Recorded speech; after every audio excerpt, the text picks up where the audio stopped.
A stable environment might be one with no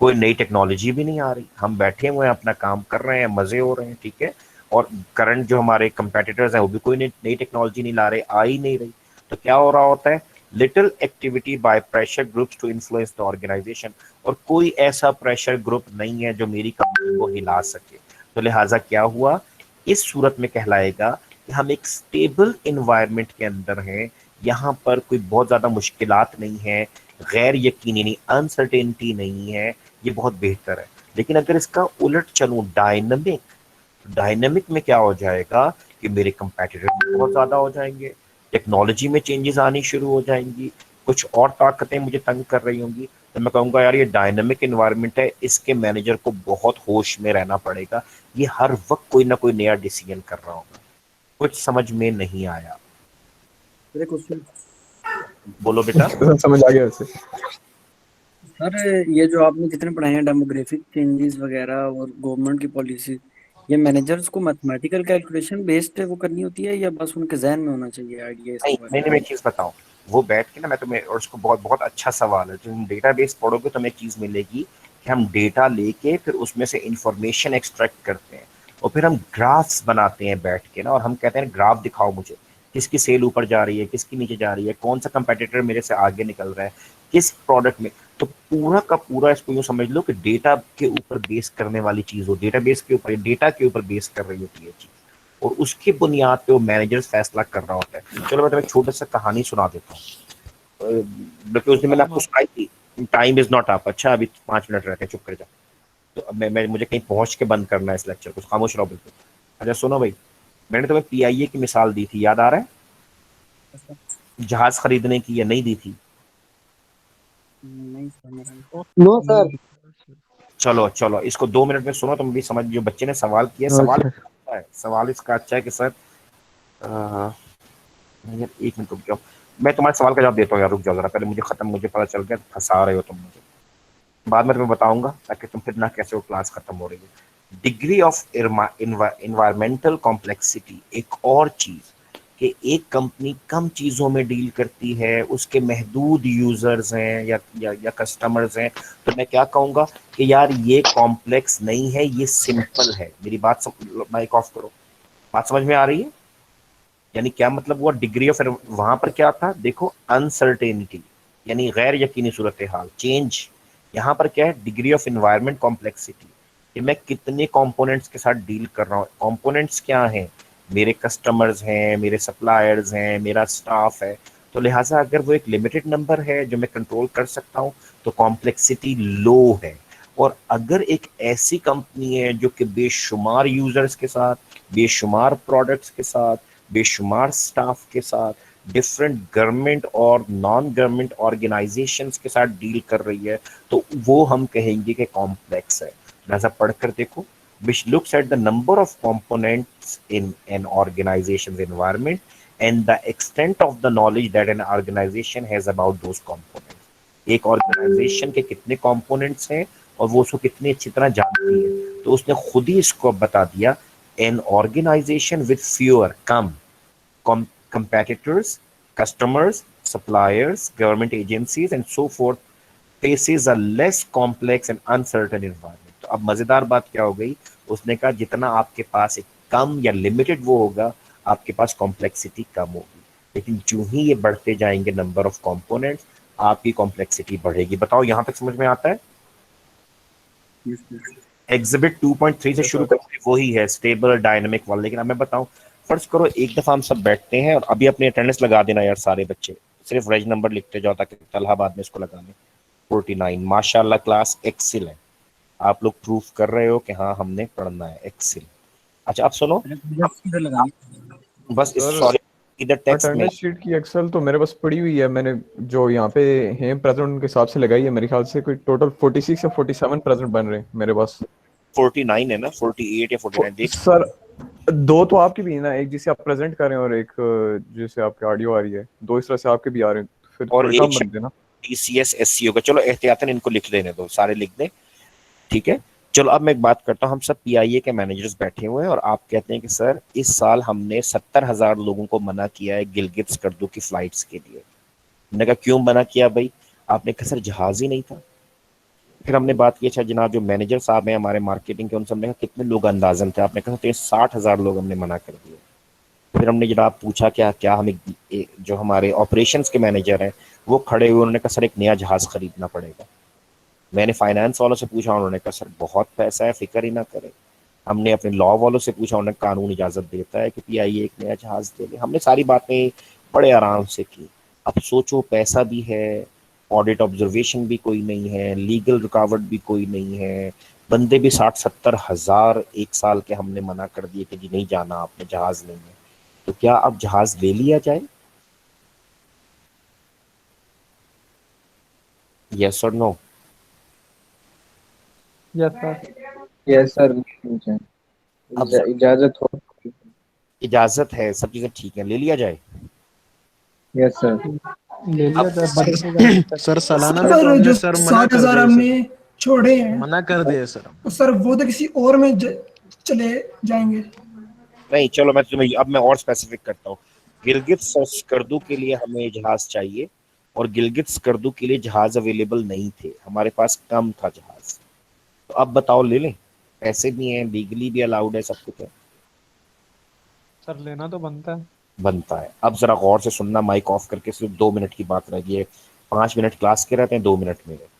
اب سوچو، پتہ ہے ایسا نہیں ہوتا جیسا اس بچے نے سوال کیا نا کہ سر کوئی میتھمیٹیکل وہ ہو رہا ہوتا ہے ذہنوں سے سوچ، نہیں نہیں نہیں نہیں، بہت میتھمیٹیکل ہوتا ہے، بڑی سائنس ہے اس مینجمنٹ میں. میں آپ سے کہوں گا کہ فوراً جائیے آپریشن والے حضرت اور جا کے مجھے یہ بتائیے کہ پچھلے 10 سال میں کتنے ٹکٹس بکے اور کتنے لوگوں کو منع کرنا پڑا. خیر وہ حضرت چلے گئے. نیکسٹ ڈے پھر میٹنگ ہوئی، میں مائک آف کروں گا. نیکسٹ ڈے ہم لوگوں نے دوبارہ سے اس کو دیکھا، اور اب کیا ہوا، جب وہ آئے تو وہ 10 سال کے ڈیٹا کے گراف بنا کر لائے. اور گراف یوں بن رہا تھا کہ 2011 میں ہمارے یہاں پہ کیونکہ ٹیررزم تھا تو ہمارے لوگ سیر کرنے گلگت سکردو آتے ہی نہیں تھے ٹورسٹ، تو ہمارا گراف نیچے آتا ہوا نظر آیا. پھر میں نے کہا 2011 دیکھو اور نیچے، 12 دیکھو اور نیچے، 13 دیکھو اور نیچے، وہ سب نیچے جانے شروع ہو گئے.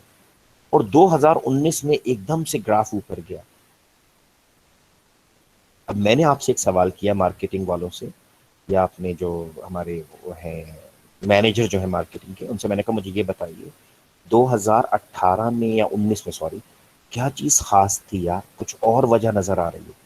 تو اتفاق سے وہاں پہ مارکیٹنگ کے صاحب بیٹھے ہوئے تھے، انہوں نے کہا سر 2019 کو فار ایگزامپل، یہ فیک ہے میں ویسے کہہ رہا ہوں، ہم نے K2 ایئر ڈکلیئر کیا تھا، تو پوری دنیا کے جو لوگ تھے نا وہ اٹھ کر سارے کے سارے پاکستان آ گئے، جنہوں نے نیپال جانا تھا، جنہوں نے انڈیا جانا تھا اپنی کلائمبنگ کے لیے، اپنی یہ پہاڑوں کی سیر کے لیے، سر وہ سارے ادھر آ گئے 2019 میں.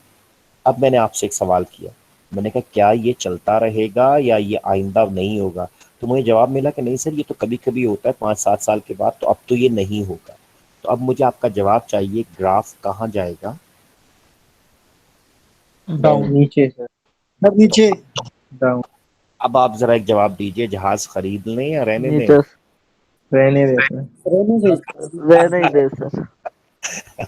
مائک آف کرو. سمجھ میں آیا بیٹا؟ دیکھو یہ چیزیں ہیں، یہی میں آپ کو بتانا چاہ رہا ہوں کہ یہ چیزیں آپ لوگوں نے سیکھنی ہے. اور دیکھو اب پتہ چلا کہ سر یہ تو واقعی ایک ڈفرینٹ چیز ہو گئی نا، کہ ابھی ہم کہہ رہے تھے 1.5 منٹ پہلے ہم کہتے جہاز خرید میں پیسہ دیا، لیکن اب پتہ چلا بیکار ہو جائے گا، زنگ لگے گا. سر نہیں چاہیے، کیونکہ ایک گراف پھر نیچے چلا جانا ہے خدا نہ خواستہ. نوٹ کرو، یہ مینجمنٹ جب ہو رہی ہوتی ہے تو یہ اکڑ بکڑ بمبے بو کر کے نہیں ہو رہی ہوتی. اس کے پیچھے ڈیٹا ہوتا ہے، اس کے پیچھے پوری ایک سائنس ہوتی ہے جس کے ذریعے سے ہمیں مدد مل رہی ہوتی ہے، سمریز بن رہی ہوتی ہیں، گرافس بن رہے ہوتے ہیں، اور ہم اس کی بیس کے اوپر ڈیسائیڈ کرتے ہیں. میں پہلے دن میں نے کہا تھا کہ مینجمنٹ ایک خوبصورت کام ہے. آپ آئی ٹی مینیجرز جو ہوتے ہیں نا، آپ لوگوں کے پاس ایک تو کمپیوٹر کا اسکل ہوتا ہے، دوسرا آپ کے پاس مینجمنٹ کا اسکل ہونا چاہیے، اور پھر آپ ڈیسائیڈ جب کرتے ہیں تو مزیدار ڈیسیجنز ہو رہے ہوتے ہیں. تو دیکھو یہ جہاز والی مثال اب یاد رکھنا، تمہیں یاد دلا، جب ڈیٹا بیس پڑھیں گے تو پھر دلاؤں گا. پتہ چلا کہ ڈیٹا کتنا اہم ہے، انفارمیشن کتنی اہم ہے. اگر یہ صحیح وقت پہ صحیح جگہ پر مل جائے تو آپ کا ڈیسیژن تباہ کن ہوتا ہے، اور اگر یہ صحیح وقت پر نہ ملے تو آپ یقین کیجئے آپ کا ڈیسیژن بھی پھر اور زیادہ آپ کے اپنے لیے تباہ کن ہوتا ہے. ڈن ہو گیا بچوں؟ یس سر. چلو. سر اور جو لڑکے نہیں آ سکے ان کو یس بتانا سر.